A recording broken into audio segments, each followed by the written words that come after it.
Okay. I'm going to mute everybody. If you guys do have a question, I mean, feel free to shout it out.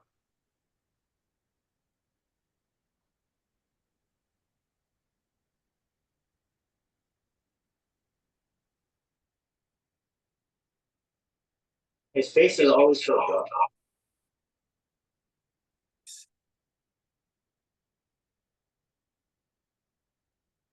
Look, if I say something and you guys don't get it, if we're talking margins or whatever, you need a little more clarity, or if you just disagree, feel free to say so. Feel free to challenge me on this call. Um, I have no problem with that because I believe in the stuff I'm going to share with you and tell you.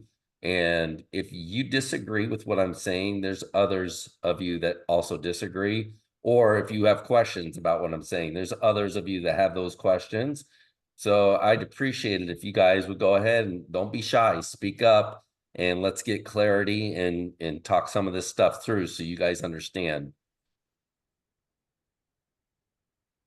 Okay, so first a little bit about me. I know because the lighting's really bad, so I put a headshot of myself up there so you guys can see who I am. I was born and raised in Arizona, destined to die in Arizona. And then my son owns Vision Flooring. Used to be Carpets of Arizona. He changed the name recently to Vision Flooring. And then I have three adopted daughters. I always say we adopted kids because the doctor said we could have kids, but they'd be ugly. And, who wants ugly kids, right? So um, I had a business called Blind Devotion, and it was a dating service. We matched blind people to ugly people, and then we got window coverings for them. So I had that for 20 years, and I sold that in 2013. And then I started Carpets of Arizona with Shane in 2015. I really had no experience in the flooring world. I owned Blind Devotion inside of Carpets of Arizona. And the old man that ran, it was called the Carpet Broker. He was doing such a bad job. But he'd been in the carpet industry his whole life. He was a carpet broker, ended up with a retail store, and but expanded beyond his capabilities because he knew everything there was to know about flooring, but didn't understand the business principles, the stuff we're going to go over today: marketing, sales, hiring people, managing people. He didn't understand that, didn't have all those skills. It's really the number one problem I see in the flooring industry with people who start a flooring business. And this is common in all industries. You've got the technician, the person that knows everything about the product and the service, starts a business because they're so knowledgeable about it, but it just takes a whole other amount of skill set to really run and grow the business the right way. I had the same problem in the blind business. I mean, I was the smartest guy in Arizona when it came to window coverings, but there's one or two companies who were running circles around me, frustrating me. And it really got to realizing that these guys were better marketers. They were better business people. In 2009, I went through bankruptcy, and I could have blamed the economy because the economy did crash. Everybody else was going through hard times, bankruptcy, closing their doors, and I could have blamed the economy, but I was never willing to give responsibility to somebody else, give control. Because to me, if I said it was due to the fault of the economy, I'm saying it's the economy's responsibility if I do good or I do poorly. Right now we're not in the greatest of economies. So it's up to you. Are you going to blame it on the economy that business is slow? Or are you going to figure out for yourself how to make your economy better? So I wasn't willing to give up control over my destiny. And that's when I really started my journey in learning about marketing and sales, and just got fascinated with it. I felt like if I was a better businessman, my business still would have gone down and still would have hurt like a lot of people, but I probably wouldn't have had to go through bankruptcy. I probably could have fought my way out of it. So the guy that owned the carpet broker, though, I went to consult with him and he was done. So I offered him some money to just buy him out. It was like $10,000 just to buy some of his assets. He had to file BK, and We started Carpets of Arizona, but I started with no knowledge of the flooring industry. I started it with the marketing and sales skills that I learned in the blind industry. So what I'm up to now, first of all, I'm up to 5'6". You guys will hear that a lot if you ask me what I'm up to, just like Tom Cruise. Um, I started the Flooring Dealers and More group in 2015, and then shortly after started Flooring Store Owners and Managers Only. So hopefully you're in both of those groups. And then I've done over a dozen flooring business master classes like this one and worked with over 150 flooring dealers, probably more like 200 now. Developed and constantly improving Profit Now for flooring dealers. This is going great right now. So as a full sales training and consulting service, and it's just getting better and better. I'm learning a lot more constantly, and we're just learning of better and better ways to make your business better. Having a lot of fun doing it. So it's a $14,000 program. It's 6-month accelerator program. So it's 6 months of one-on-one coaching. We help you with pricing your products and installation. We help you train your sales team. I help you hire people. There's just a whole lot of stuff we do that helps you move fast and profit now in the flooring industry. So that's a little bit about me. If you have that one-on-one phone call sheet, and this is a sheet I use for when I'm talking to you guys and you're considering hiring me for consulting. I'm really interested in your business, and it helps me look at what are the opportunities that I can offer to you. What are the areas of growth and opportunities? So we're going to get into that a lot more. But on that sheet, hopefully you got it. Deanna sent it in the attachments. But we've got, and this sheet's for you. If you want to share it with me, great. Happy to talk to anybody after the call. But get your total sales for 2023, 2022 if you have it. What's your goals for 2024? Your goals should be at least 30% more than 2023.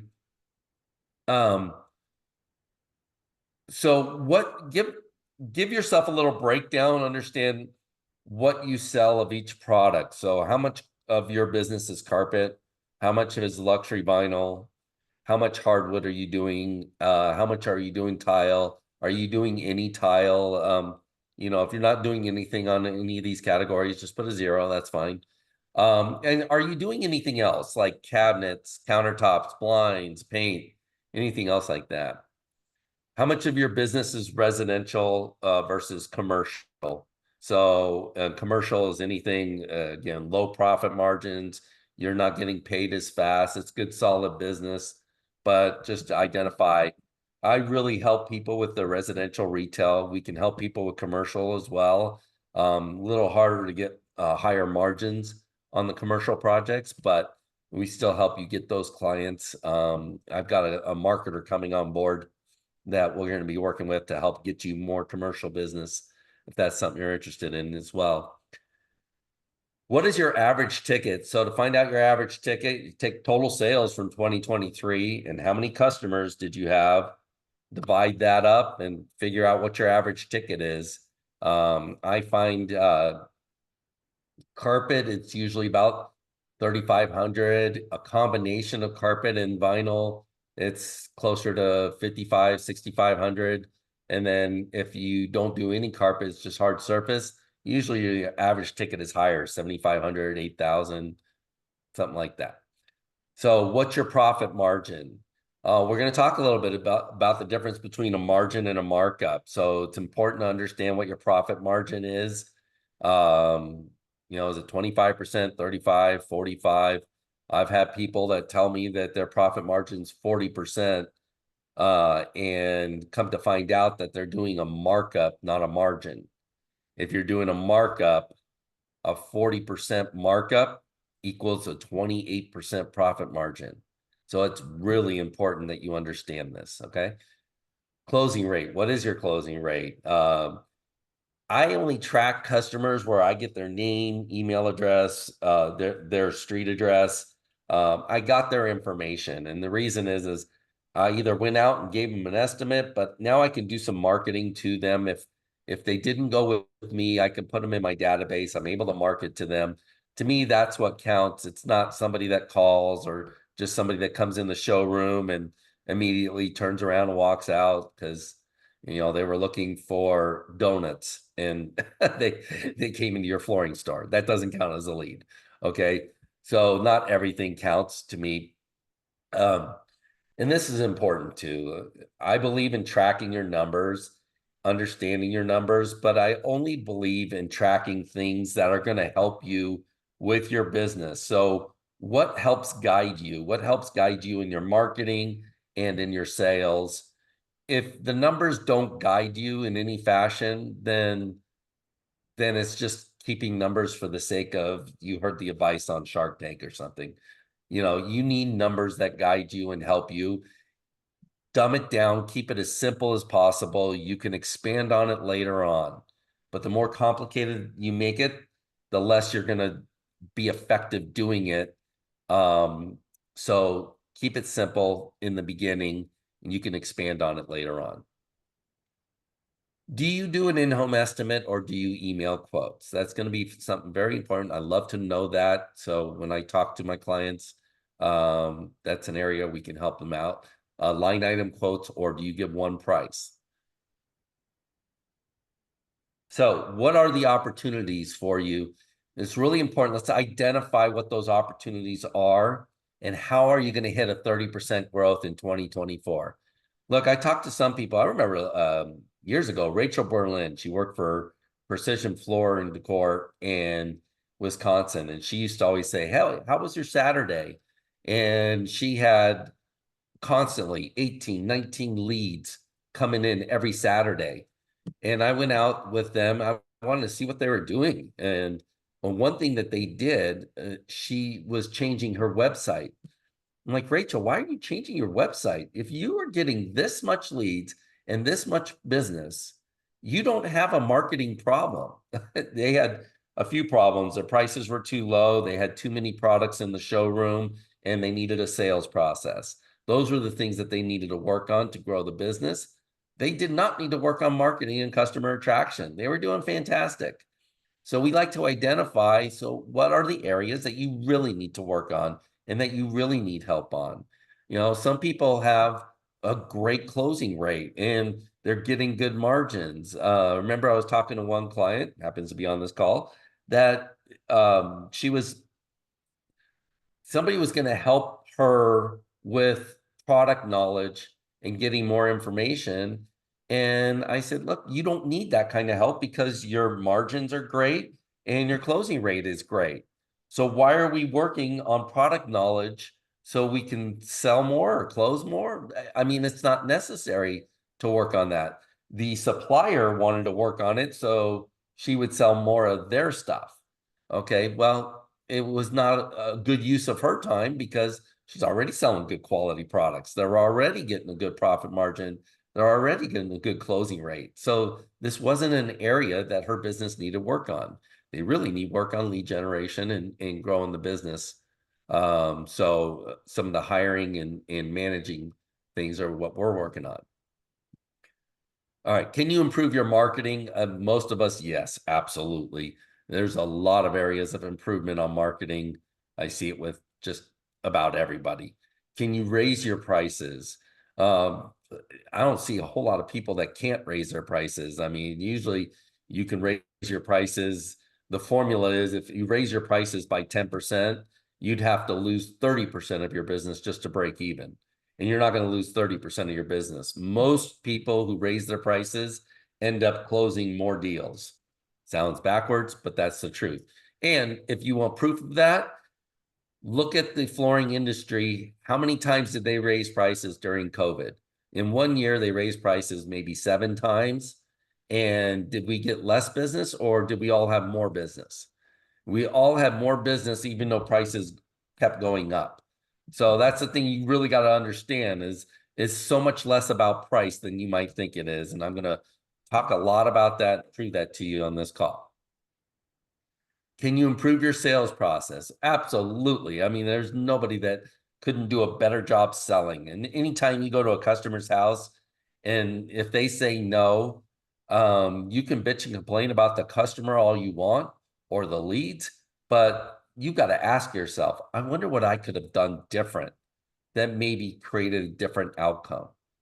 I always ask myself that question. And for me, a lot of times the answer was I probably should have listened more and talked less. I probably should have done a better job understanding them. Now, it may not have made a difference, but I always want to ask myself, what could I have done better to close that sale? I love it when people, have you ever heard, anybody, your daughter or somebody that works as a waitress, and they say, oh, the customers suck tonight, tips suck tonight. And they always blame the customers, never their own performance. They never ask themselves, what could I have done differently to improve my tips? And any waitress that really works on it, they'll see their tips vastly improve. So we can all work on our sales process. Can you increase your closing rate? Hell yes. I mean, a lot of you, what I find people that have a really high closing rate, it's usually due to two reasons. One, they're not tracking, and two, they're not charging enough. But if you are tracking and you're charging enough and your closing rate, I mean, a really good closing rate in our industry is 50%. If you're at 50 to 60, something like that, that's a great closing rate. So do you have an opportunity to raise your closing rate? If you're down at 25, 30, something like that, then you have a ginormous opportunity to raise that closing rate, which that'll get you your 30% growth in 2024 right there. Should you add to what you're selling? That's a great question. I mean, there may be opportunities for you to add products. Sometimes we need to subtract products. So should you sell fewer products? I find one of the number one problems is people are trying to represent too many products and services. And customers don't want a one-stop shop. Okay, that's a myth. All right, I know they like it to some degree, but usually when you're shopping for one thing. You're shopping for one service. I mean, it might be if it's a kitchen remodel project, then yes, I can see them looking for multiple products. But even at that, they're looking for kitchen remodel or bath remodel and everything that encompasses that. But generally speaking, if people are looking for carpet, they're looking for a carpet store. They're looking for carpet. They're not looking for somebody that does everything. So when you sell all these different products and services, I find that people are treating their products like your children, and that each product needs a little bit of attention, just like your children do. So if you believe that, then what you end up doing is you water down your marketing. I see companies that are doing kitchen and bathroom models, and they have all four types of flooring products: carpet, tile, luxury vinyl laminate. I consider one product, wood flooring. They're selling all of that stuff, and they're doing $3 million a year. Where I see some companies that are only selling luxury vinyl doing $6 million a year. A one-trick pony that is marketing and selling the hell out of one product. Now, it's not to say you need to back off and sell less products, but you need to consider that when you're doing your marketing strategy.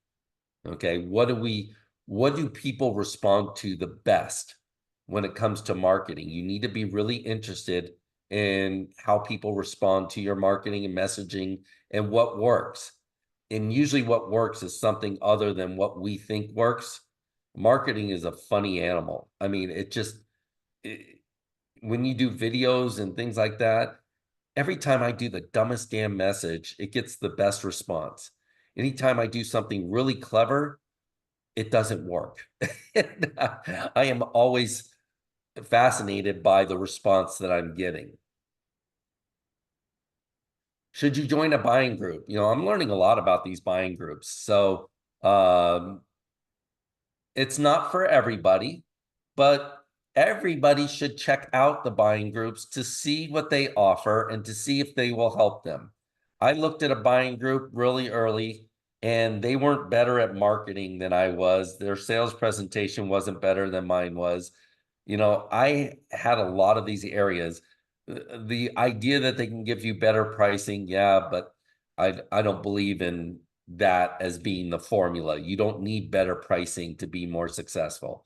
You need to be better at sales. You don't need private labeling to be successful. You need to be better at selling.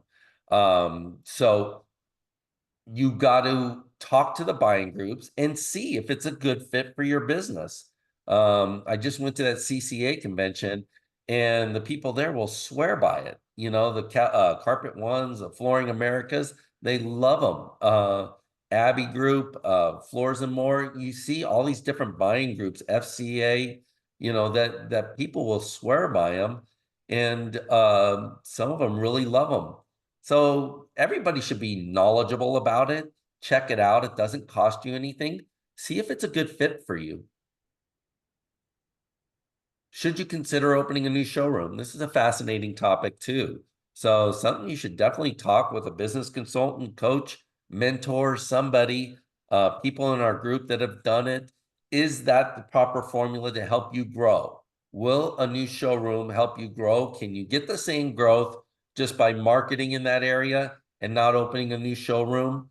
Sometimes it's valuable, sometimes it's not. If you're going to open a new showroom, how far away should it be from your existing showroom? I believe that it shouldn't be any more than 30 minutes away.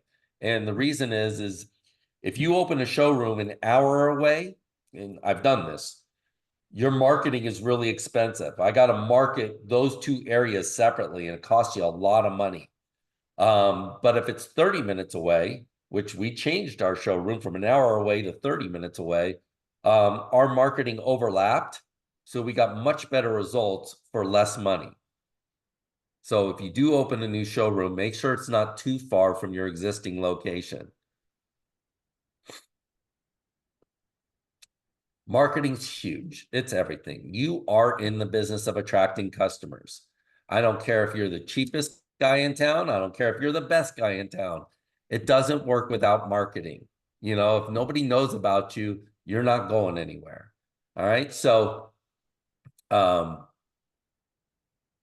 want to show you these websites. These folks just signed on as customers, and I absolutely love them. I talked to them in surfaces. They have one of the best websites I've seen. You know, I wish this is an area we could dramatically improve because it helps a lot. But if you look at their website, they hit you between the eyes with the things that they sell: hardwood, laminate, vinyl plank, bathroom remodeling, staircase remodeling.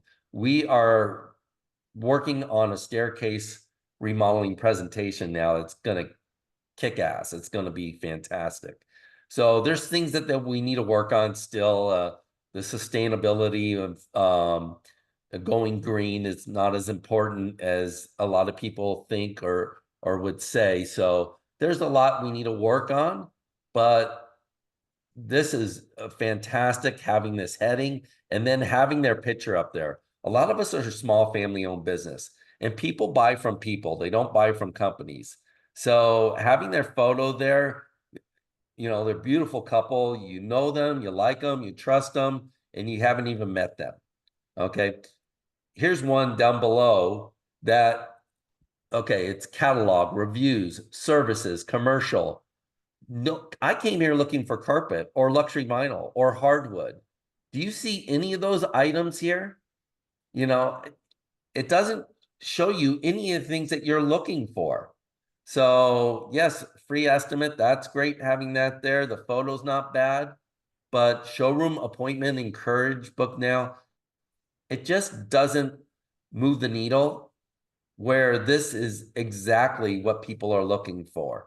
So this is one area that I think most people, most clients I'm talking to, this is an area that you can change pretty much overnight, and it's going to create much more effectiveness.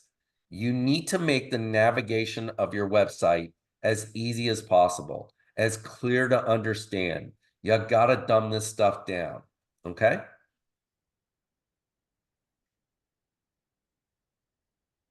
So do you have a weekly meeting? Oh, let me go through. How easy is it to navigate your website? Can you find the products you're looking for easily? You know, again, are they listed there? Services. I don't know why we have a services page. All these web companies that put services, they put together the stupidest templated website that that makes no sense. I think the big disservice that a lot of web companies are providing is they're trying to create something that's inexpensive to get you in to something that doesn't cost a lot of money. So they want to build the same website for everybody. Okay, I appreciate that. And I think one of the problems is they're trying to do things for you cheap. Well, doing things for you cheap is the most expensive thing you can do. So, because when it doesn't work, it's expensive. Okay. But services, nobody's looking for a service. If you do installation only, then put a tab up there that says installation. Okay. But what service is anybody looking for? No, they came there looking for carpet, hardwood, laminate, vinyl plank, remodeling, whatever. We're doing some stuff with showers too. Great header, custom showers. Some websites have a pay now button. There's always a saying in marketing. It's like dating. When you ask a girl out on a date, you try to have sex with her right away on the first date. Well, that's what a pay now button is. It's asking somebody to have sex with you right now. And they haven't even met you. They don't know you. Why do people have a pay now button on their website? If you have that pay now button, that's the most ridiculous thing. You want people to schedule an appointment, not to pay now. Who's going to pay you now? If you have a showroom, you want them to go there, you need your address there. You need the location, and it has to be clickable. Hover your mouse over it. Is it clickable? Does it go directly to the maps? Okay. If you don't want them to go to the showroom, don't put the address on there. You really need to emphasize shop at home. Put a picture of your vehicle on there. Make it a clickable link so they can go there and schedule an estimate. Your phone number needs to be easy to find, easy to read, so they can call you. Book an appointment. Make it easy for them. I'm not a fan of contact us, because when do you find that people want to contact you? The only reason that they want to contact you is usually to book an appointment. They usually don't have questions. If they do, they'll call you, but I don't find the contact us to be as valuable as book an appointment, schedule your in-home estimate. Do you have a weekly meeting with your web company? That's important. Not a weekly. I don't know why I put weekly. I meant monthly. Do you have a monthly meeting with your web company? At least once a month. Now, if I hire a new web company, I'm going to talk to them 2 or 3 times a month, at least, until we get things dialed in. All right. So for the first 4 months, I'm going to call them often. But after get things dialed in, once a month, you got to meet with your web company at least once a month. It doesn't make any sense for you guys to do product knowledge classes with your suppliers when a product knowledge class never bought in a customer. In fact, most of those product knowledge classes, they give you the science of why the product is as good as it is, why it holds up as good as it does. So if you're doing a product knowledge class, to me, it's a waste of time. They don't teach you how to sell the product. They teach you about the science about how the product was made. If they taught you how to sell the damn product, I'd be for a product knowledge class. But you're much better off spending your time on marketing than you are product knowledge. On your marketing, you need to be patient, got to give it time to work, but you got to be active. And this is a quote I'm going to start using often. Be patient but active with your marketing. So I want to share some of the best advertising, the #1 advertising that you can do, and what you should be budgeting for your marketing. So your budget should be around 5% of last year's sales. So that's something you can measure. It was interesting at CCA, they're trying to get people up to 3%. They found that the average flooring dealer is spending about 1.5% on marketing, and you probably should be spending about 3. They're trying to get them up to 3%. I really think that number should be anywhere from 4 to 6%. You until you dial it in. Generally, you're spending more money when you're younger. When your business is a year, 2, 3 years old, you're spending closer to 8 to 10%. That's a lot of money. So once you get that dialed in, though, hopefully we can get at about 5%, and that's good, efficient, good for lead generation, and that's going to help you grow that business fast. All right.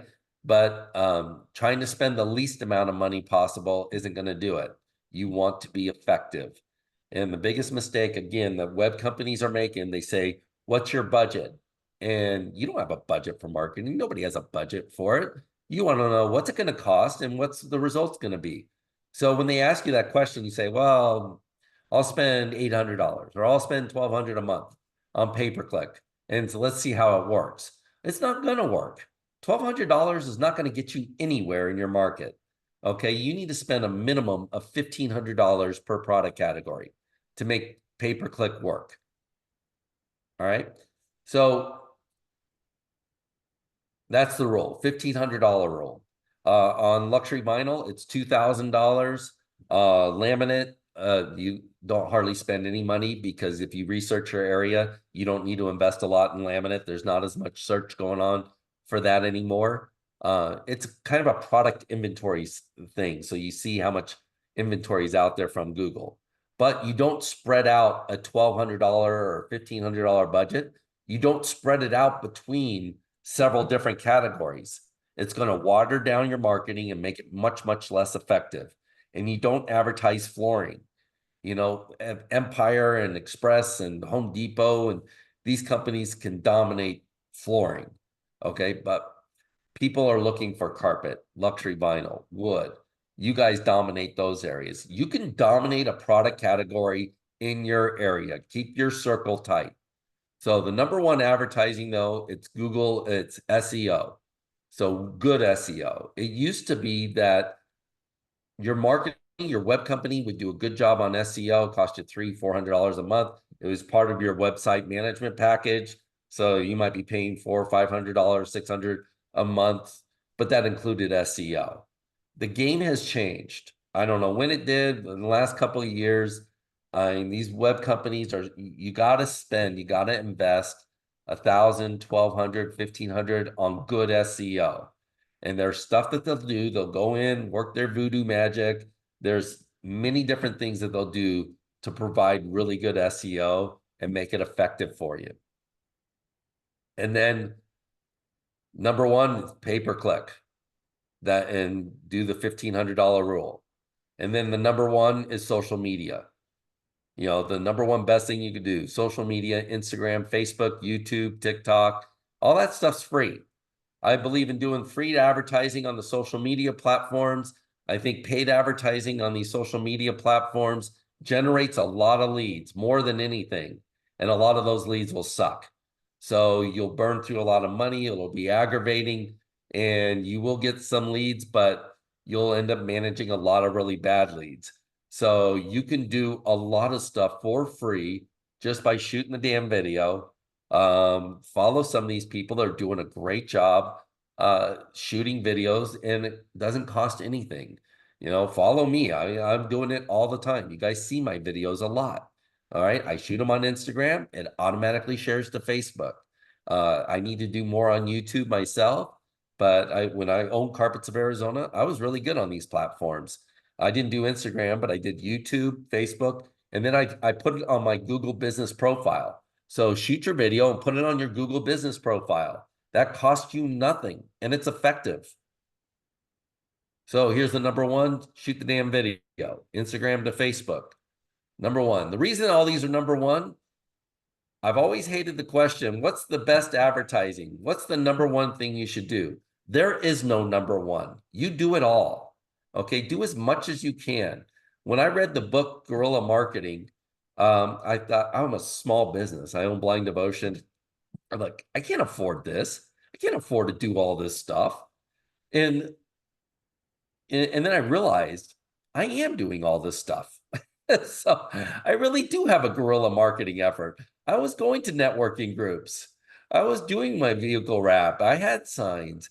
I was going after previous customers. I don't know if I was advertising on Facebook. It wasn't as big a thing then, but I was advertising. I was doing pay-per-click. I was doing SEO. I was doing a lot of stuff. I was doing a lot of print advertising. I'm not a believer in print because it's very hard to get your return on investment. There are, and I've seen this within some of the buying groups. They'll put together a really good campaign for you for like a annual sale or what do you call it, private sale. So some of them will help you do that. And when you're doing a private sale, we're going to do a print, we're going to do the show, having the private sale, we're going to do social media, we're going to do it on your website. So it is, again, a guerrilla marketing approach. Dan Kennedy is a guy I follow that is one of these gurus. Dan Kennedy is to marketing what Tony Robbins is to self-improvement. Okay, he's a guru when it comes to marketing, and he'll tell you the most dangerous number is one.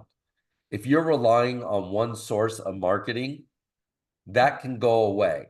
And we've seen it happen. We've seen Google shut people down because they don't like what they're doing. This AI, it can be dangerous because you can break their rules. Facebook, you can break their rules, and all of a sudden they shut you down. So if you're depending on one source of marketing, that one can go away, and now you're in a world of hurt. It happened to my son Shane. Google shut him down for like 6 weeks, and they couldn't figure out what the hell the rule was that he was breaking. So it took a long time to get that back up and running. It cost them thousands of dollars.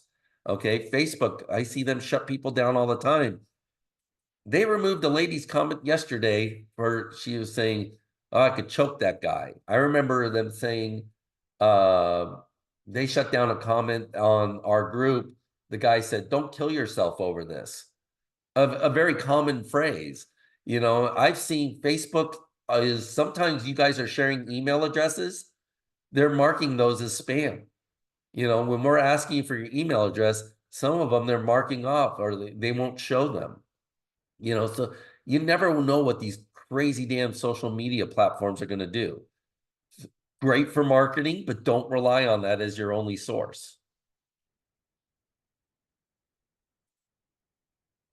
All right, so that's a lot about marketing. So let's talk about sales. Sales is about you guys being prepared. You don't have to know the answer to every question. You just have to know how to answer. So this is the number one question that we hear and we get. How much do you charge? And the question for you guys is, how do you respond? So give me a second here, guys. I'm gonna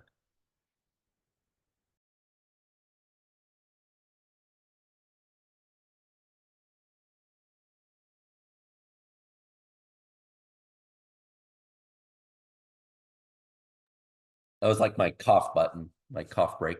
Okay. So when somebody says, how much do you charge? How do you respond? Now, I ask this question to everybody, and most of the response is you give them a bunch of irrelevant information. So how much do you guys charge for carpet?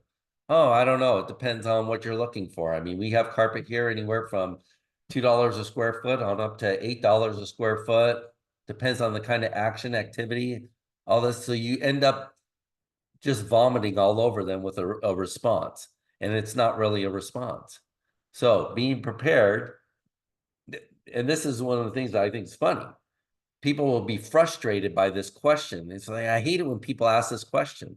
Well, if a lot of people are asking the same question, then let's prepare ourselves with the answer. Let's take some time, throw it up on the whiteboard, and come up with a response. The correct response is, tell me about your project. What are you guys looking for? You're going to find that this is the correct response to almost any first question. So we have people come in all the time with a broken tile. Do you have tile that matches this? I'm looking for this tile. Well, first of all, nobody has tile that matches that. And second of all, we never sold tile, but we didn't turn them around and walk them out the door. I want their business still. So my question was, oh, tell me about your project. What are you guys working on? And they would say, well, we're ready to do the rest of our house. So we want to extend out and we want to use the same tile. Oh yeah, it's beautiful. I love that tile. I mean, we don't carry tile here, but I also know you're not going to find that tile anywhere. Um, Let me ask you a question. Are you open to other ideas? I always ask their permission to show them something else. I don't say, well, here's an idea for you. Come over here. Let me show you this. Because then they'll get defensive about their position. I came in looking for tile. I want to buy tile. But if you say, hey, are you open to other ideas? They will almost always say yes. And that you can show them. So what we do in these cases is when we want to transition to another product, we use this kind of trim. We put this kind of product down. It makes a nice transition. Your decor has to look good, but everything doesn't have to match and be the same. But we want your decor to look good. So this is how we handle that. So then you're starting to show them other products that you carry, that you sell, and you're truly helping them out. Because the truth is they won't be able to find that tile anywhere else. So same thing. Do you guys carry bamboo? Now, one thing you always want to do, tell me about the project. What are you working on? You want to validate what they think, what they believe. So don't say that a product isn't good or that's a bad idea. What you want to do is, oh, that's gorgeous product. I would love to carry it. We don't because it just doesn't hold up well. I wish it held up better in this environment, but it doesn't. So you want to tell them, hey, your idea is great because they've done some research. Your idea is great. That is beautiful. We don't carry that for these reasons. So we're validating what they already believe. Because if we tell them it's a bad idea in any fashion, then they're going to say, they're going to get defensive. They're not going to like you. And they're going to want to shop someplace else.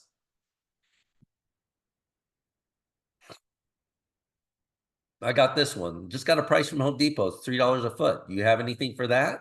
I don't have anything that low. I said, tell me about your project. What are you guys working on?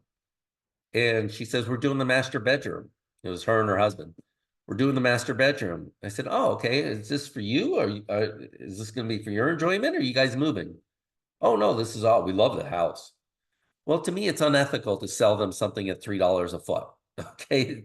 That's some cheap carpet. And to go with their price agenda, the reason people have a price agenda is because of the other stores they went shopping at. When they started talking about price, they made it about the price. So they gave that customer a price agenda. So when they go into a next store, they're prepared to talk about price because they've been trained by the previous store. Okay, if you're trained properly and you know how to handle them, tell me about your project. What are you looking for? If you're trained on how to handle them and you're really interested in them and what they have going on, you can get them off that price agenda. So this was a real customer. Came into my store. What are you looking for? Is this for you? Oh, no, we love the home. I said, well, do you have measurements on you?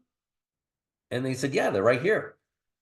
Look, guys, if people are bringing you their measurements in, just sell them. They're ready to buy. Go ahead and sell them. So I said, let me figure out how much you need. And I don't have anything for $3 a foot, but let's go look at some stuff and see if you got anything you like. I showed them a carpet called Bolera, $650 a square foot. Okay. Over twice as much as they wanted to spend. She fell in love with the carpet. I gave her a price, $2,300. And she says, oh, wow, that's a lot more than we wanted to spend. Do you have anything closer to $1,500? So I showed them Dreamweaver. That came to $2,100. And they said, it's not worth saving $200 for our bedroom. Let's go with the Bolera. And they cut me a check and bought it right there. Okay, the rule on measurements is if they bring you a diagram with the measurements, you can go by that. Okay, they're pretty accurate usually, and they show door cutouts and things like that. You can tell they're being pretty accurate. If they come in and say, I need 350 square feet, that you can't go by. You know that, especially with carpet, they need at least 20% more than they think they need. So you can't go by somebody's number, but you can go by their measurements usually.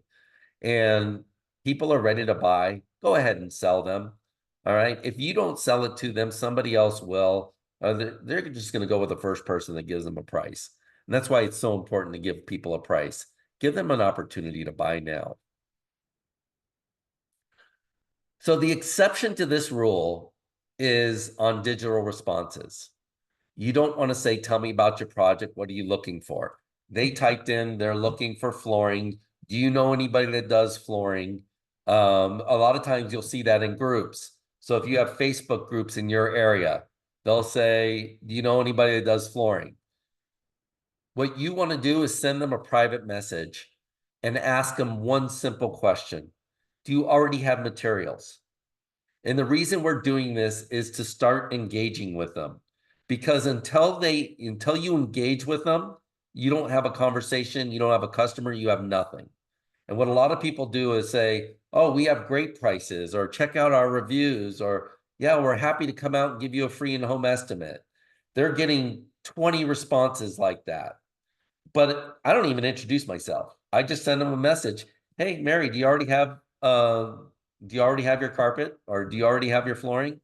And they say, no, we're looking for that now. Oh, all right. So what part of town are you guys in? Now I have a conversation. Usually I ask them a couple questions before I ever even introduce myself. After they answer a couple of simple questions, then I introduce myself, and then I offer to go out there, or I invite them into the showroom. It's a good strategy. It works really well.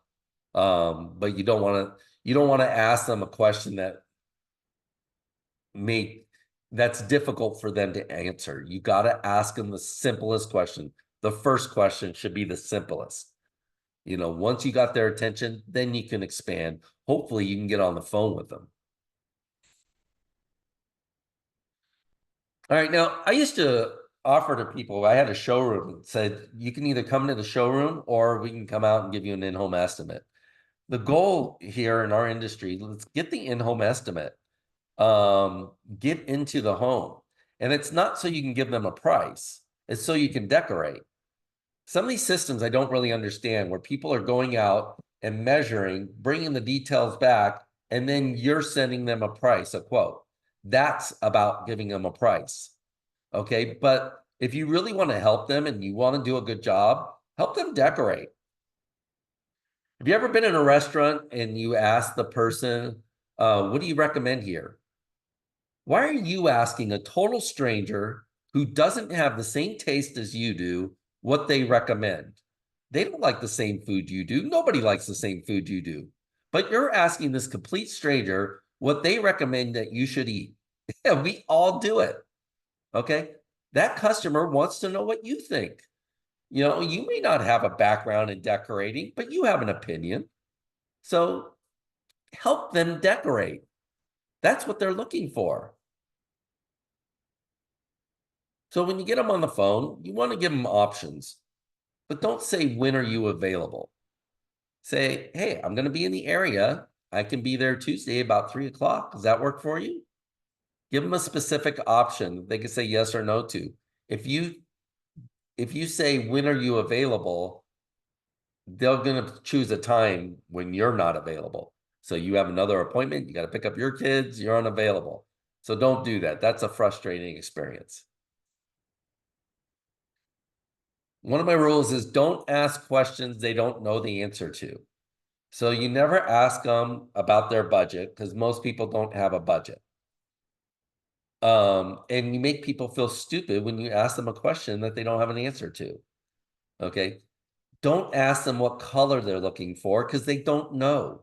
They haven't shopped for this. They don't know what things look like. They don't know.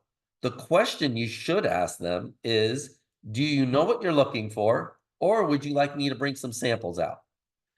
They are going to say, oh, that would be great if you could bring some samples out. Now, this is very powerful. It does something here that you'll have no idea. They fall in love with you when you ask them this question. Because they're calling around, if they're getting other estimates, your competition is going to say, what color are you looking for? Let's say they're looking for carpet. What color are you looking for? I don't know. Silver, or I'm not really sure, like a beige, or I don't know. Okay, do you want like a nylon or polyester? Do you know like how thick do you want the carpet? I I don't know. I don't know the difference. I mean, can you just bring some samples out? It's a very frustrating exchange, and people do this all the time. They ask customers questions, they have no idea what the answer is. But then you turn around and say, "Do you know what you're looking for, or would you like me to bring some samples out?" "Oh man, that would be great. If you bring some samples out, I'd really appreciate that." They are going to freaking love you.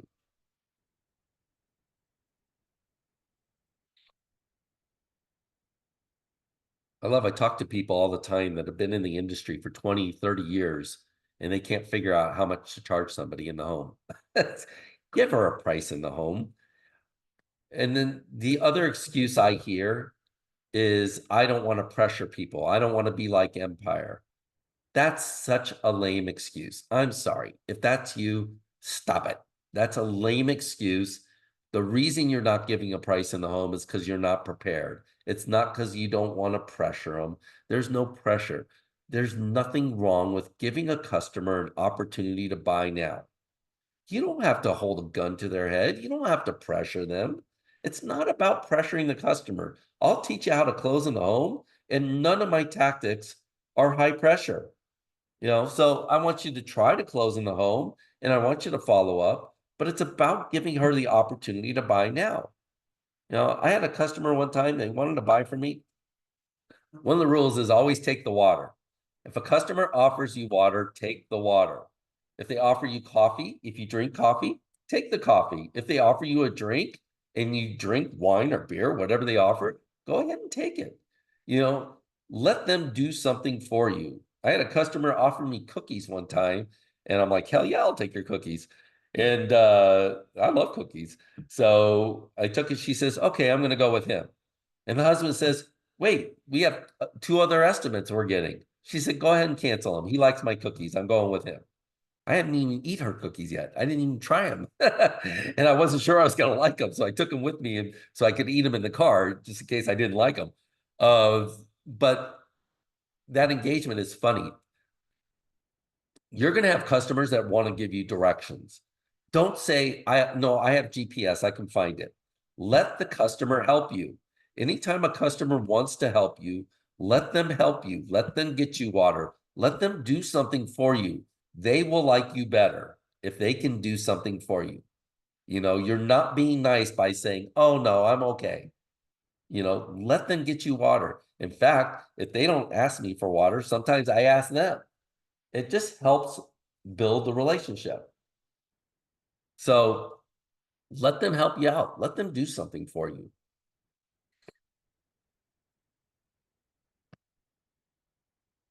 Okay, give her one price for the project, not a line item quote. If you give people a line item quote, and I know you like to be transparent or you think you're being more honest by doing a line item quote, but you're forcing people to try and save money. If you would just give me one price and do everything for that one price, that'd be a lot better. But when you start charging them for everything, you may think it's more honest, but it looks like you're nickel and diming them. I've had plenty of customers that went with me because they didn't want to pay Home Depot $150 to move the bed. Home Depot's price was lower than mine, or my competition was lower than mine. I had one company that charged the customer $2 to remove hooks out of the window. And this is when I was in the blind business. They weren't going to pay $2 a hook. My price was higher than that customer, the other company, but they didn't want to pay for all this additional items. I didn't charge them extra for all this stuff. I just gave them a higher price. One price really works. It's effective. It's a better buying experience. So try to give one price. I'm going to show you how to do that here. So markups versus margins. This is really important. It's vitally important that you understand the difference between markups versus margins. Many people don't. If you don't be embarrassed. There's a lot of people that don't know the difference. And then I want to teach you why you should be working off of 55% margin. Okay. One of the advantages, once you set it, your salespeople don't have to know or care about the costs. The salespeople are so much more effective when they don't know the installation cost, the cost to move furniture, the cost to move pad. They don't know the details of the cost. They give the customer a price. They can focus on decorating and having fun with their customers. And anybody that trains with me and hires me, I drum that into your head. I want you to focus on decorating and having fun with your customer. You build rapport, you have fun with them, and you decorate, and you make this a good experience for both of you. Okay, it's a lot more fun than making it about the price. Okay, so setting a higher price is going to help you greatly. It's going to help you focus on decorating. A 55% margin gives you room to give discounts. Right? It's so much easier to give a discount than it is to charge more money. All right, so this will allow you to have sales and specials. It's nice that you can have promotions, have sales, have specials, have discounts. Okay, that is good marketing. It lets people come in. Now, people don't really react to the discounts. They don't come in because of that. They do come in more because they saw your product and service and you're convenient to buy for. That's why people are coming to you. It's not really the promo or the special. And I know Empire and all these companies do that shit, but I'm telling you guys, the reason that people buy from Empire is because they spend gobs and gobs of money on marketing. What they spend on marketing in your area, it's just not sustainable for a lot of us as small business owners. They're spending 20% of their spend goes towards marketing. So they're making money, but they're big corporations. We're small business owners. We can't afford to spend that kind of money on marketing, but it's not their sales and specials, which, are oftentimes very, very dishonest. But that's not what's getting people to call them. I mean, it's convenient. Their numbers are there. They see their ads all the time. So they become trusted just because you see them all the time. All right. It's not the sales and specials, but it does help engagement. When you got a customer in there and you can give them a discount, it's funny when you have, and again, one of my clients that's on here, she's experienced it firsthand. Going from, let's say your price is $4,500 and people ask you if you could do any better versus what if your price was $5,500 and you gave them $600 off? They end up turning around and say, oh, thanks for the discount. They appreciate the discount. They appreciate the savings. All right. So maybe they want you to go a little bit lower. It's easier to come down from a high price than when you give them a bottom line price. It also allow you to do more for your customer without raising the price.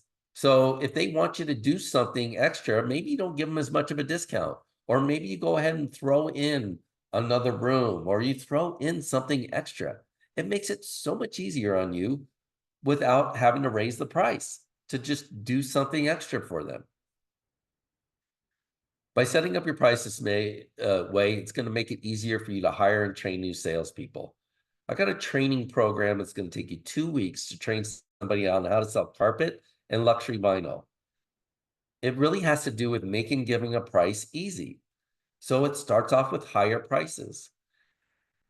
The nice thing is the salespeople, you don't have to worry about them forgetting something. Like, what if they didn't charge to move furniture? What if they didn't charge for baseboard?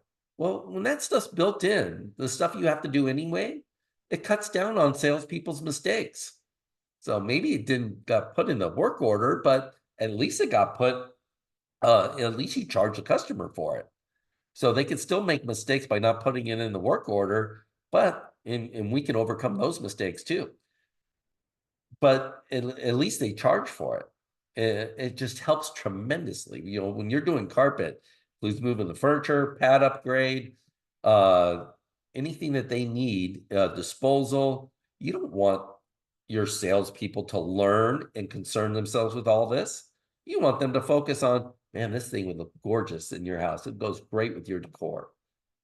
And get people excited about what they're getting.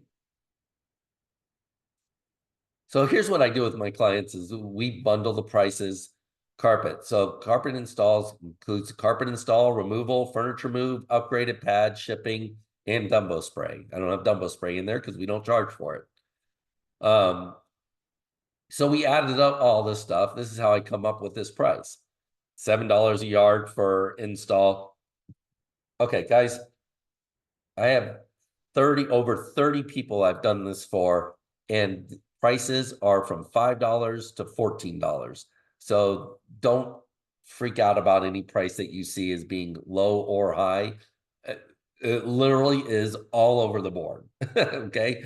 So this is $7 for install, $2 for removal, $2.25 a yard for pad upgrade, $1.10 for shipping. I'm not sure what this is actually. This is $2.25 a yard was what we charge for furniture move. $3.65 was the pad. Okay, $1.10 for shipping. So this came to $16 a yard. So we take the wholesale carpet price. So right here, this column is the wholesale carpet price. Divide by 0.45. That gives you a 55% margin. Divided by 9 equals the price per square foot. So here's how the formula breaks down. Let's say that carpet is $21 a yard. So I took 21 plus our 16. That equals 37. Divided by 0.45 to get a 55% margin. That's 82.22 a yard. Divided by 9 is 9.13 a foot. So I've got people pricing their samples at 9.13 a foot. I got 903 here.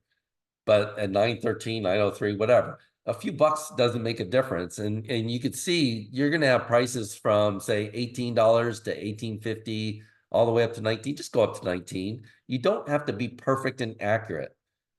Once you get away from being accurate on pricing, here's the silly thing too. We're trying to be accurate in an industry with no standards. I just told you, everybody is all over the board with installation price. Everybody gets a different wholesale price from manufacturer. You know, everybody gets different price for pad. Everybody charges different and has a different price for moving furniture. The pricing is all over the board. What the hell are you trying to be accurate for?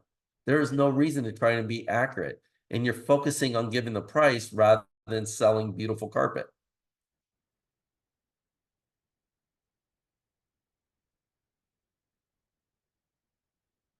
Oh, I'm sorry, I'm ignoring the chat here. So let me. So Tina says that help do this. That's who I was talking about. Change how they look at leads and numbers. So Jody is asking, can you talk about how to talk shipping, how to include that when different vendors charge different pricing?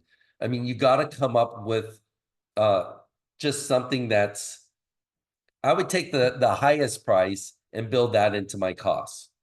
You know, especially when it's different vendors, you can probably add a little bit to that vendor's pricing. Also with higher pricing, you can give a less of a discount. So maybe on a vendor, you can give a bigger discount and offer free shipping.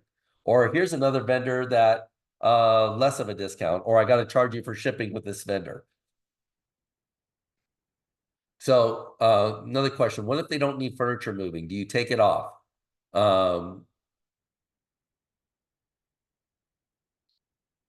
We do this, but do not include furniture moving. Yes, if they don't need the furniture move, but you don't ask them, you include it in your presentation. We offer free furniture move.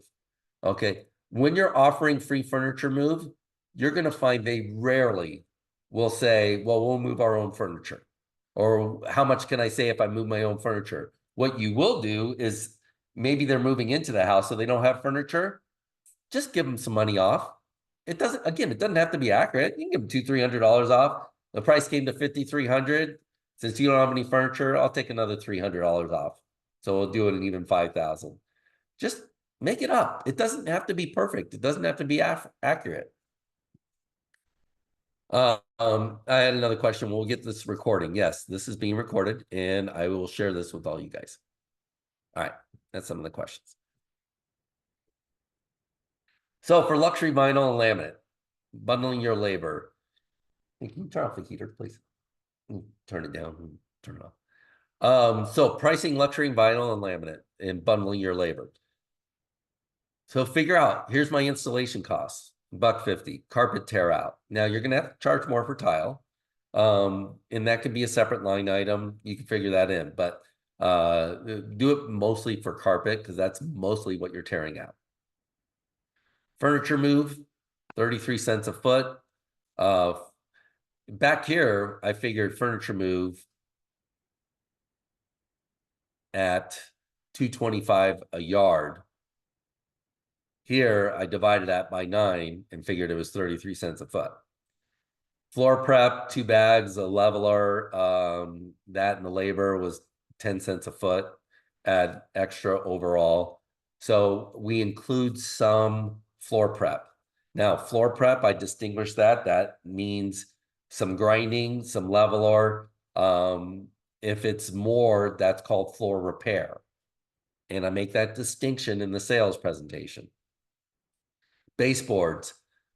So to remove and replace baseboards, it's usually, about $1 a foot, a linear foot. So we figure that it's 30%, 30 to 35% of the overall square footage. So that brings the price down to 31 cents a foot. That's built into your price. So the total for all of this is $238 for labor. That's your cost. I double that, 476, and that's for all-inclusive labor. Includes all this stuff.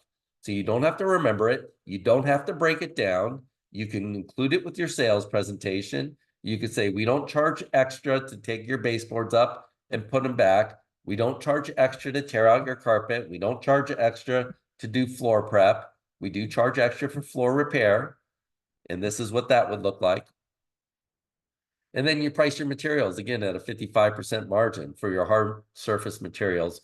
I'm working on a project now to put really good labels on hard surface material, especially some of these brands like Lions. So I want to get really nice labels for the pricing, the retail pricing, because having the price on there really adds value to your material, but it'll give you an opportunity to give discounts off that material. The perception of value is much greater when people see that price on the material.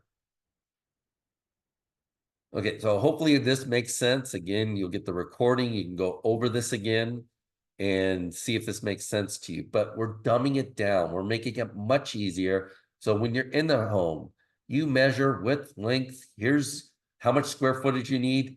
Here's what the price is. It shouldn't take anybody more than 10 minutes to do it.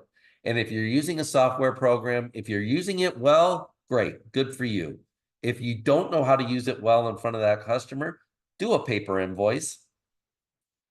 I have an objection to some of the, not the software programs, but to the idea of getting on a tablet. Once you get on your tablet, you're electronic, people are jealous of you. So they're going to pick up their phone. They're going to get on their electronic device. They're going to start looking for Facebook and other distractions, things that, aren't relevant to you. So if you can do a paper invoice, do a paper invoice. Have visible pricing. It makes it easier for your customers to ignore the price. Some people say, I don't want to make it about price. By not having prices on your materials, and I'm more of a fan of pricing than QR codes, because QR codes, if I tap on the QR code, I have to remember. I can't just shop. I have to remember what the price is. If you're going to tell me what the price is, I have to remember what the price is. I can't just look at these samples. I got to remember what you said. But with it on there, I don't have to look at the price because it's right there. And here's what happens too with people. When they see the price and it's out of their price range, but they love it. I fell in love with this carpet. I love it. It's $16 a foot. I don't want to spend that much money. We're only going to do this one time. Maybe we can. Oh, and you're giving a 20% discount off of that? Okay, that's a better price. So yeah, we'll consider this. I mean, they'll start talking themselves into it. You don't have to be a good salesperson. They'll sell themselves. But without that price, then you're making it about the price. Then you have to get them into the right price group. I've seen customers time and time again gravitate to more expensive things when they could see the price. If they don't see the price, then we got to get them into a budget.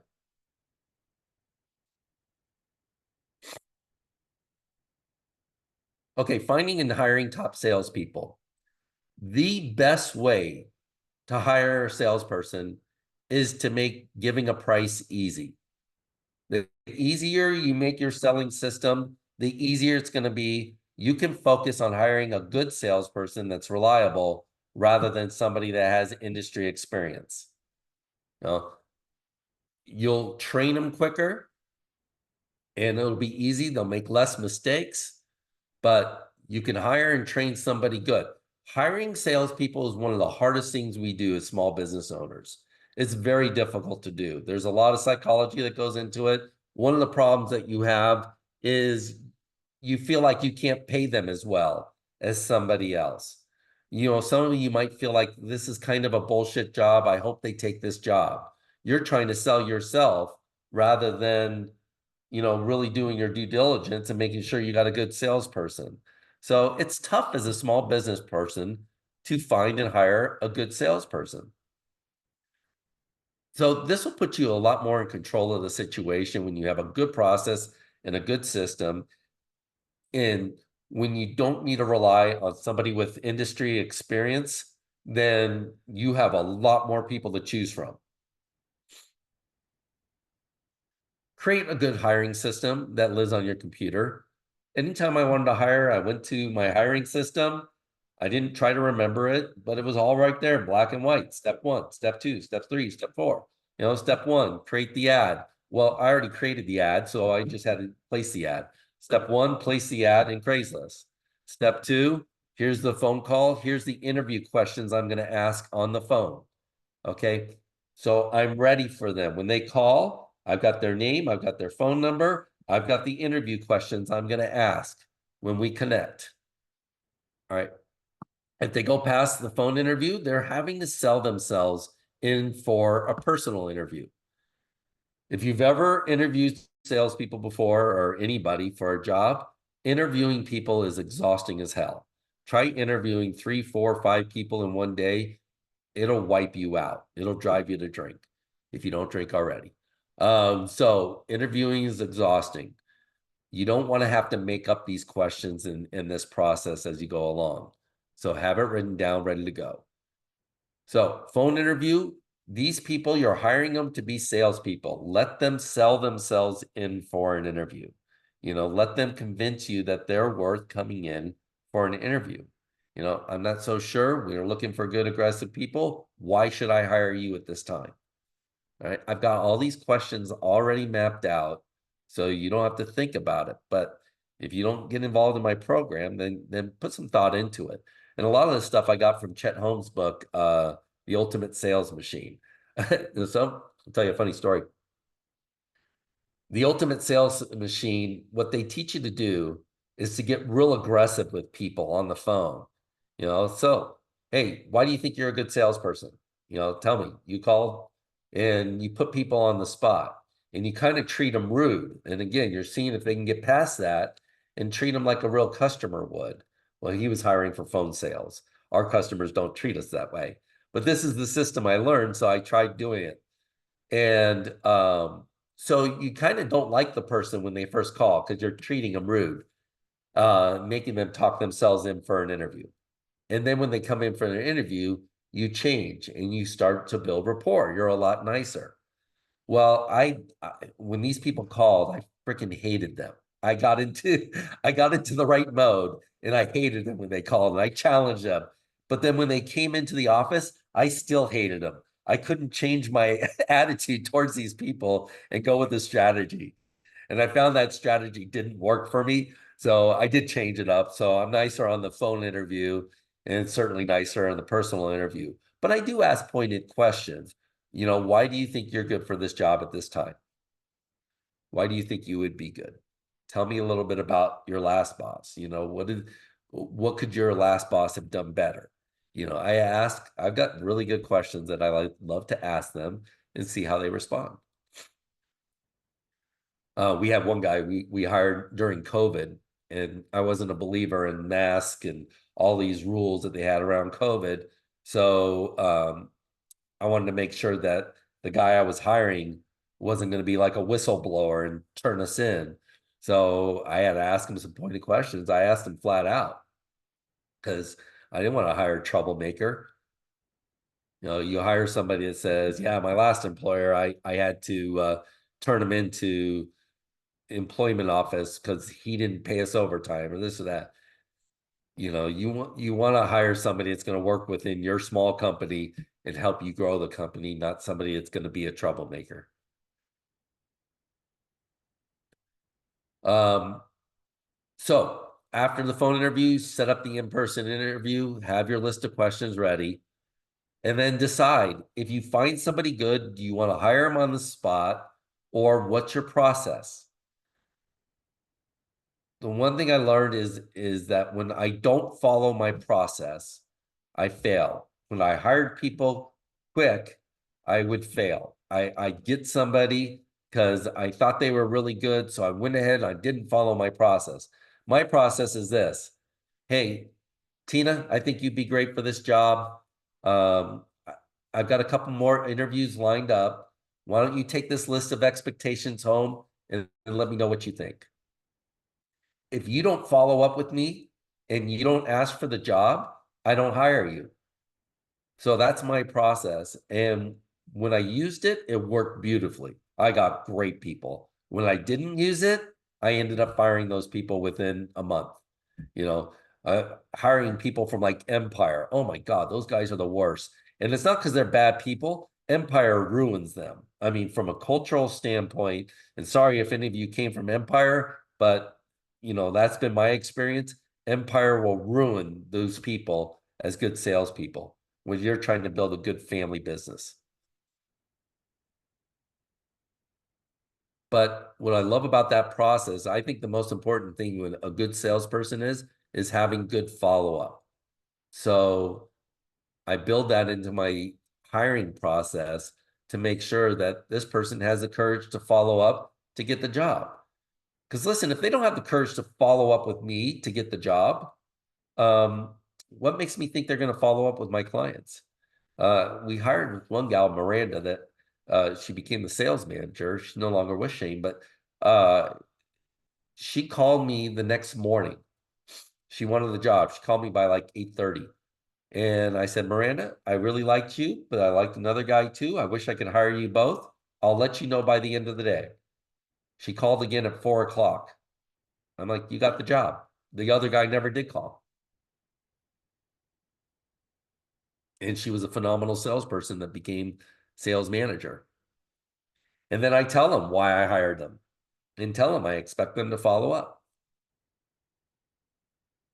So how to pay commission only. This is an excellent system for small business owners it helps you with your cash flow. I think it's one of the most fair, honest, great systems for both the salesperson and the business. But one of the things that we do as small business owners, oftentimes when we're hiring our first people, we pay them way too much. And it's really hard to walk that back. I know some people on this call have had that experience. So it's really hard to walk back a person's pay.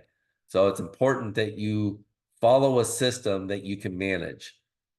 So what we do is, and I have some videos on this on YouTube, pay commission the following month. So example, if they sold 50,000, you would pay them 2,500. I like to pay twice a month. I pay 2,500 on the 7th and the 22nd.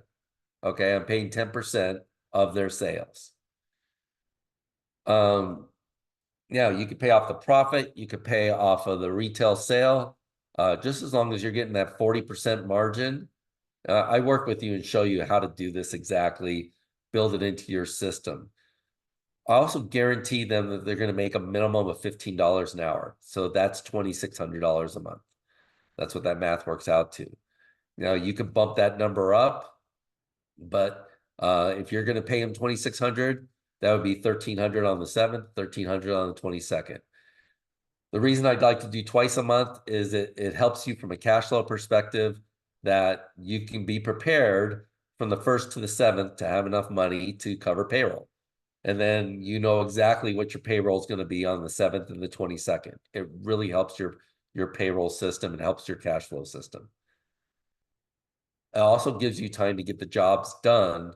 Some people wait until the job's done to pay. I like to pay after the sale is made. Sales is a very emotional thing. You want your salespeople to be fat and happy. You want them to be successful. I think the faster you can pay them, the more successful they'll be.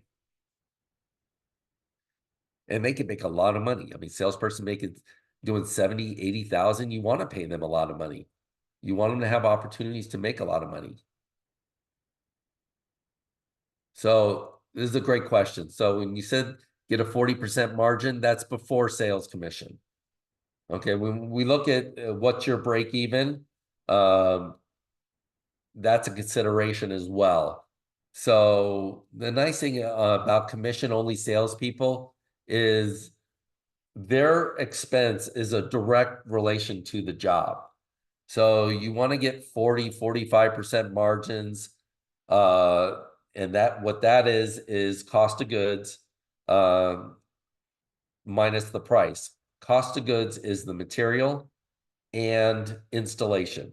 So everything it was required to do that project, that's what your margin is. You don't deduct the commission from that margin. You can at some point, but really your true profit margin is before you pay your salesperson. All right, good question.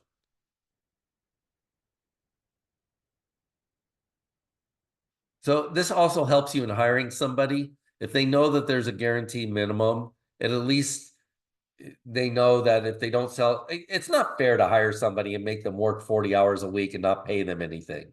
So if they're not successful, you still got to pay them. But if they go a couple months, 3 months in a row, and they're not getting past this minimum, you got to let them go. Okay. They're burning through good leads. They're not closing. You either need to work on their sales system or you got to let them go.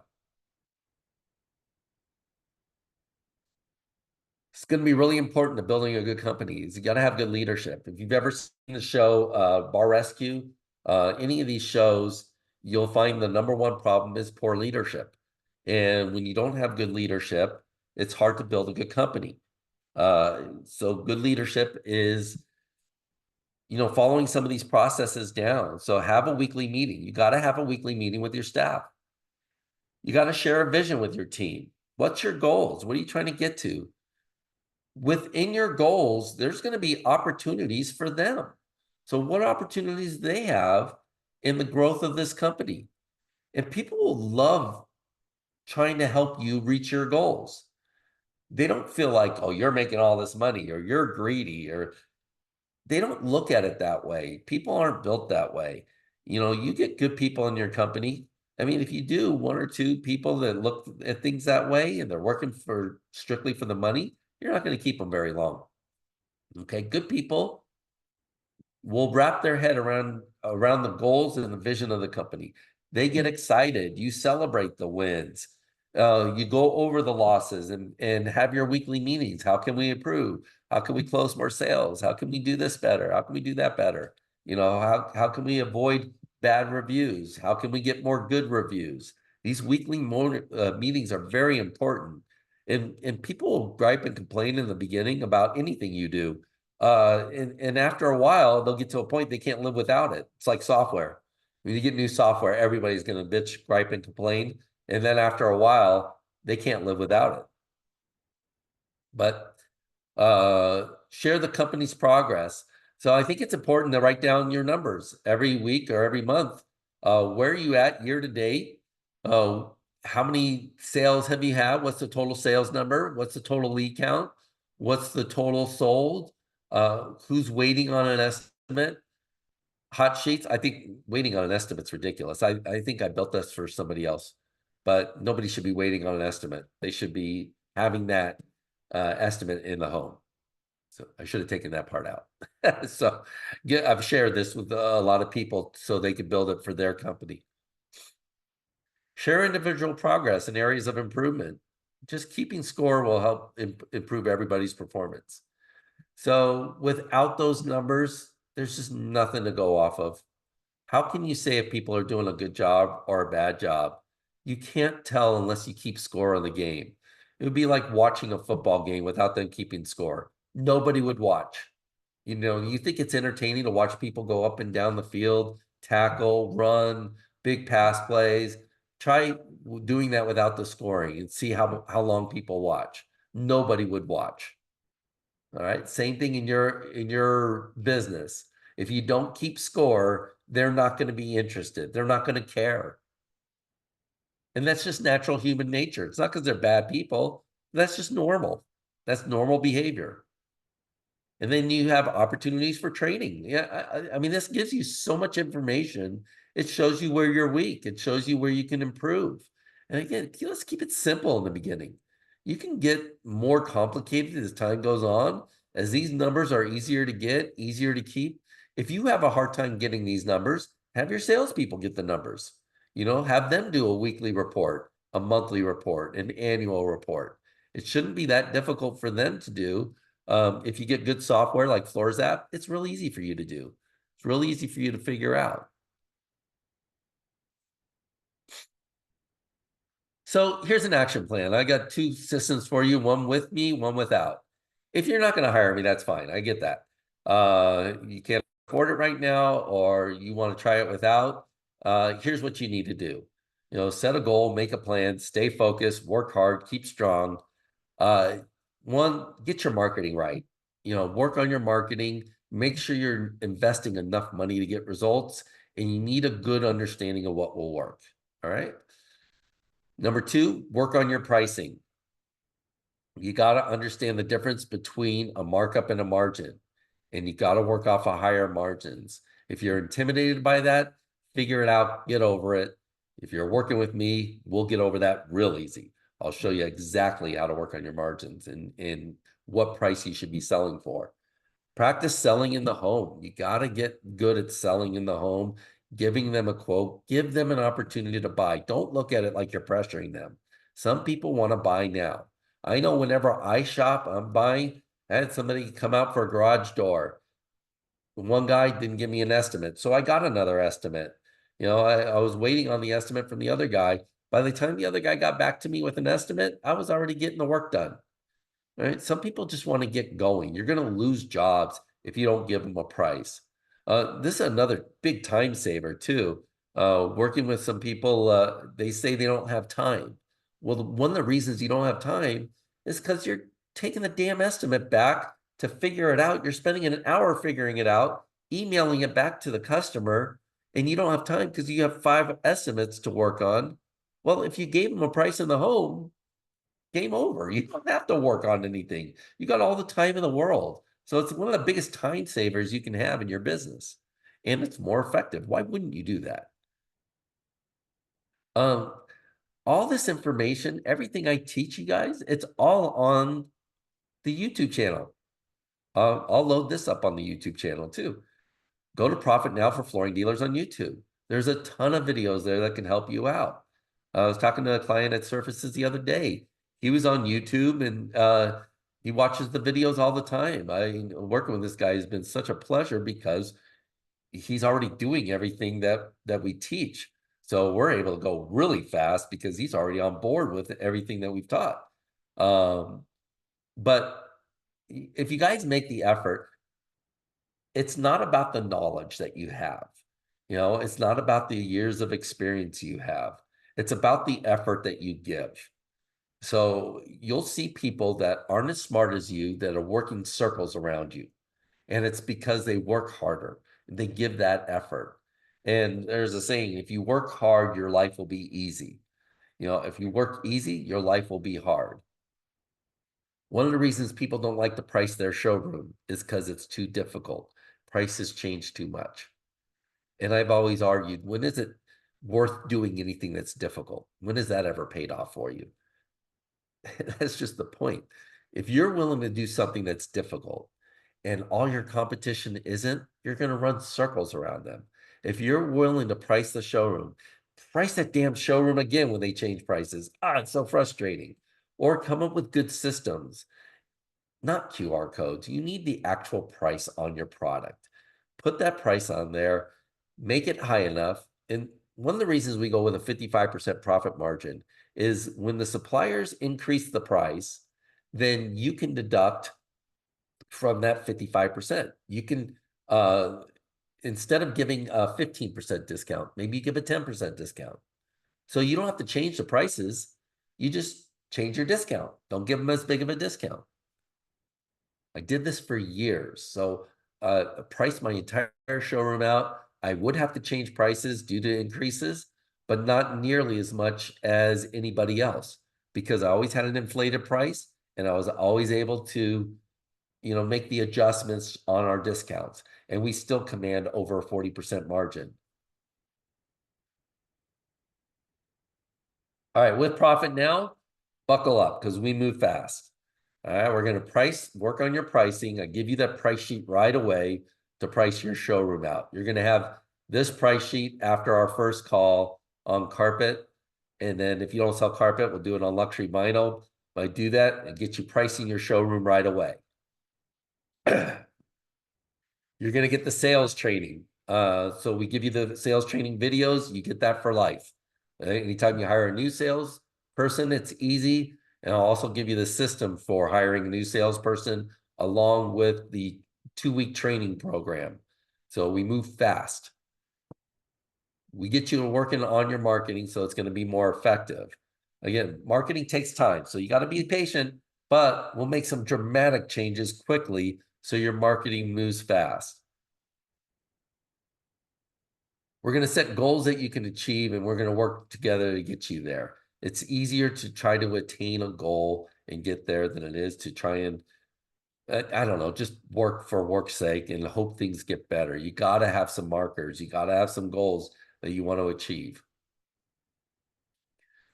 We're going to create some kick-ass sales presentations. This is going to make everything better. The gentleman I keep mentioning that I worked with yesterday, I'm so excited. We're building a sales presentation for stairs. Nobody will have anything like this. We recently created a sales presentation for doing showers so people can sell showers at twice the price they were, and it's so much easier. That's right. I'm going to show you how it's easier to sell at higher prices. It is so much easier. When you give that customer a high price and you give them everything they need, they don't haggle with you about the price. And when they do haggle, you've got room to come down some. But if they haggle with you, let's say you charge $7,000 for a shower, they're going to ask you to save money. If you charge them $12,000, they're going to ask you to save money. It's so much easier to help them save money from $12,000 than it is from $7,000. So you'll see this every time. And the biggest experience that these guys are having when they have a $12,000 shower, that includes any tile, includes the plumbing, includes the door, the fixtures, all that. It's really good marketing. Customers focus on what they're getting, not what the price is.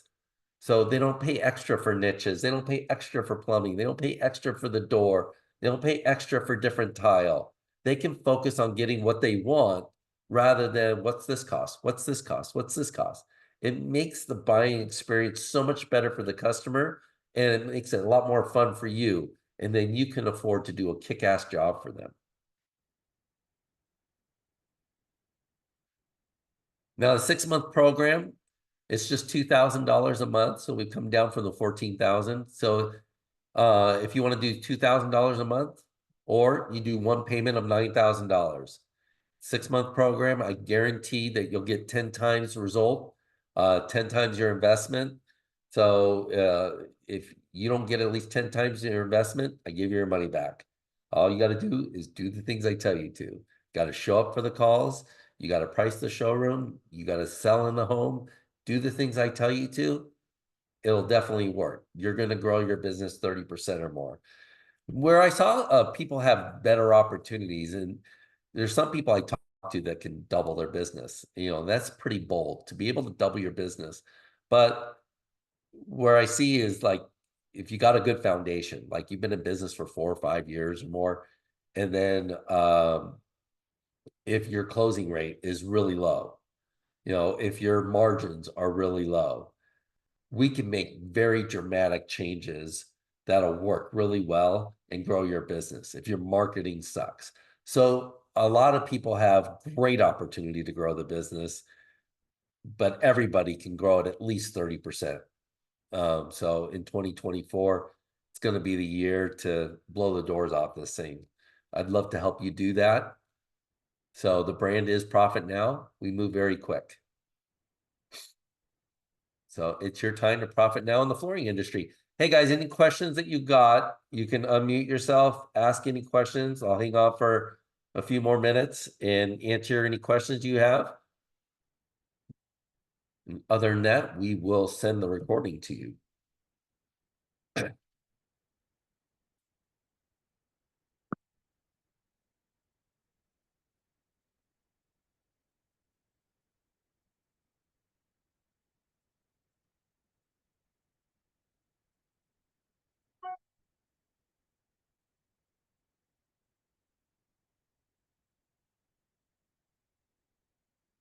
So, and the recording will probably be available tomorrow. So just give me a little bit of time to get it downloaded on YouTube.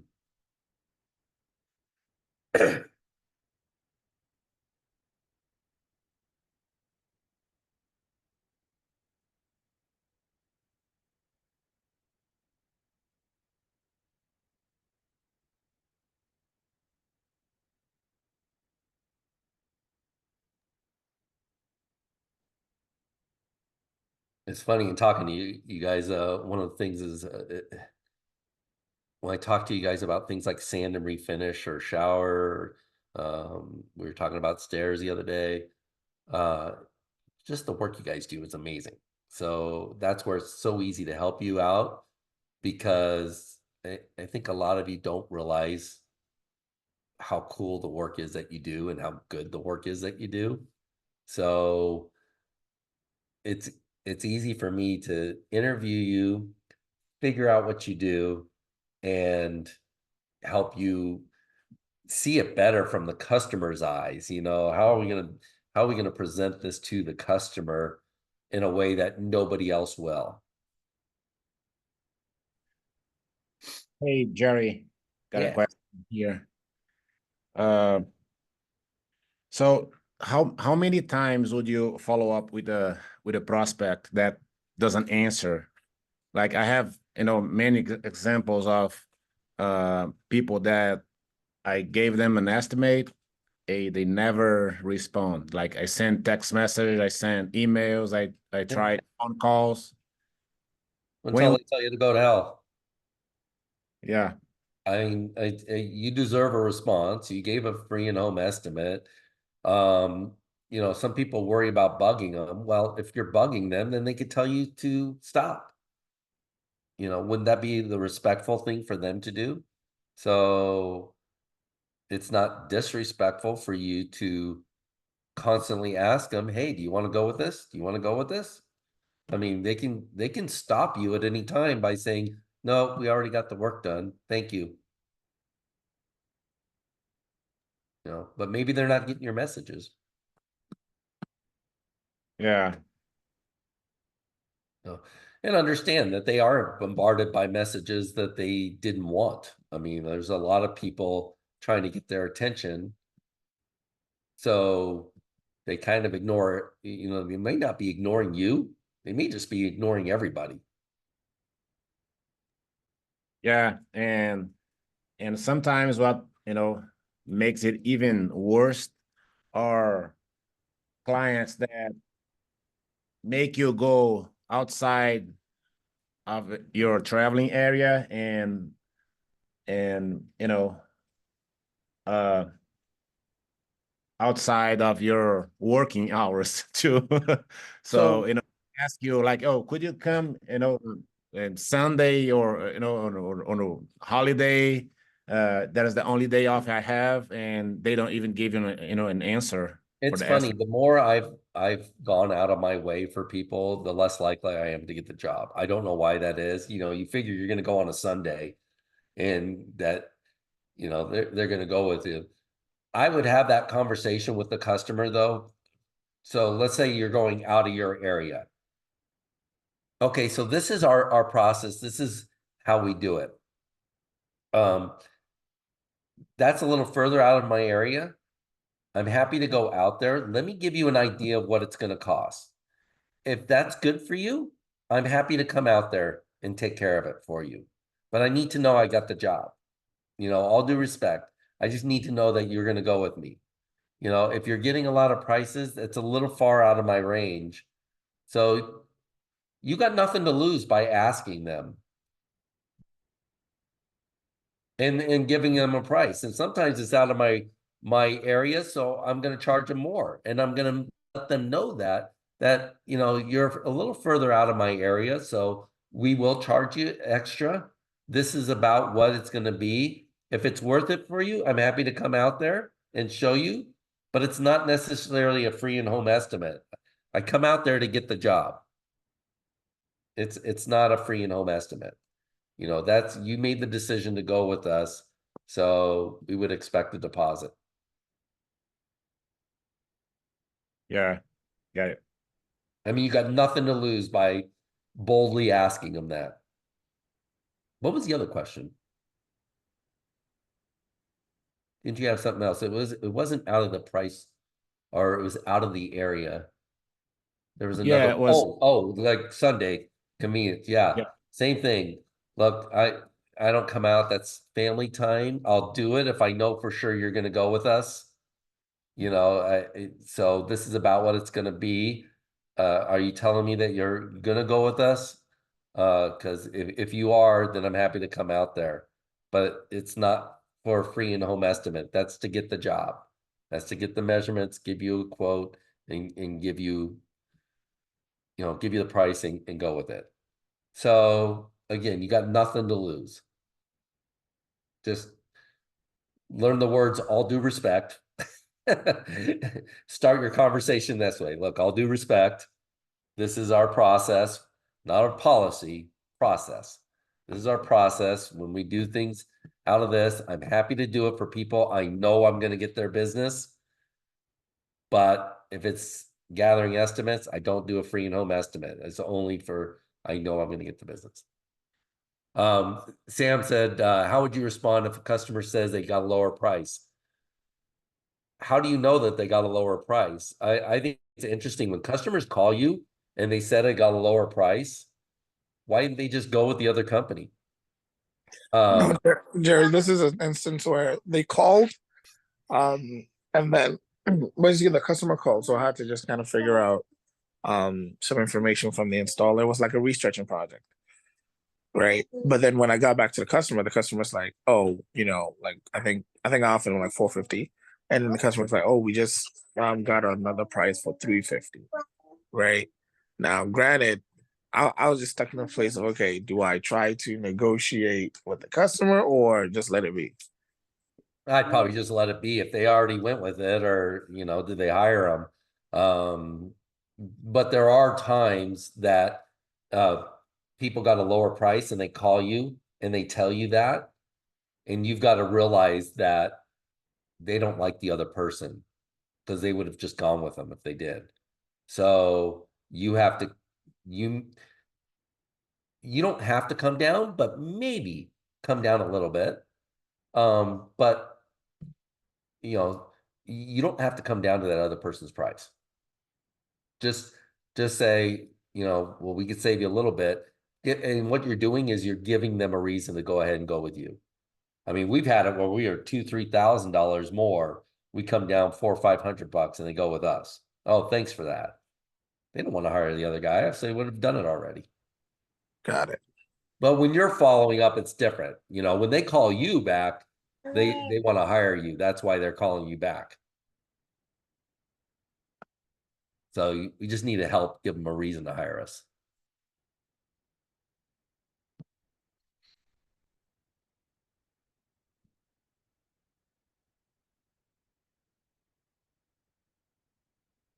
And oftentimes your price isn't too high, the other guy's too low. Look, just because they don't respect themselves and what they do doesn't mean I don't have to respect myself and what I do.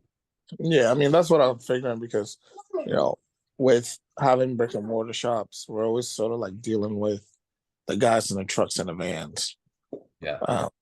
who would just take anything from those. Well, I don't necessarily make those assumptions. Just because they're lower doesn't mean they're bad people or bad business people. They may be, have a brick and mortar store. I mean, I've talked to a lot of people, they do a great job and they're intimidated by price or something. I talked to a guy who charges $350 a square foot for sand and refinish. He's been doing it for years, got a great reputation.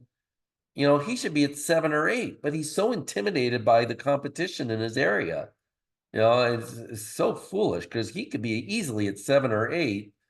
He could get half the business and make twice the money. So, but he's intimidated from the competition. So he's a legitimate business person that is just not pricing things right. He's not at the right margins for his business. So, and again, some people don't understand the difference between markups, margins. They truly don't understand it. So, they don't realize how low they are, or they are intimidated by price. So they tend to do what other people do or try to beat their price.